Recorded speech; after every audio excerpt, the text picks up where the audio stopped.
So chair damo nagapamangkot sa akon about sa setup naton subong sa aton nga semifinals. So tatlo ni sila katima nga bilin which is ang Bakhaw, Navaes. So sa mga wala nakabalo, mas single round ni sila. So bali ang Bakhaw and San Rafael agampang nakagabi, ang aton nga winner is ang Bakhaw. Hindi subong Navaes versus San Rafael. And tomorrow partner will be Barangay Navaes And Bakhaw. versus Barangay Bakhaw.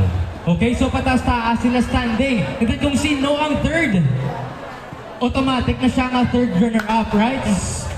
Balik ato yung championship game will be best of 3.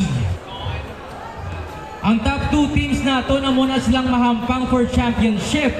And then ang third place naton is automatic na. Sila ang third runner-up. Third Barangay, Montreal Fiesta League 2025.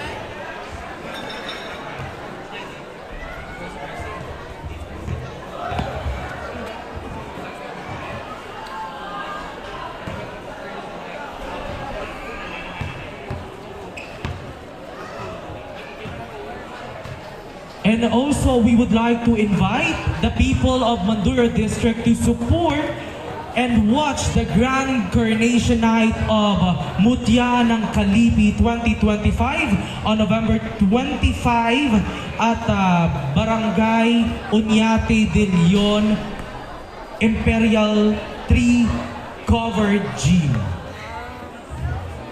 Okay, so I don't know partner or chair. Nakita ko to nag-practice sila subong sa may plaza, magtunaw sila na, no? Yes, ginapreparahan ginila para nami ang Grand Coronation Night on the 25th of November.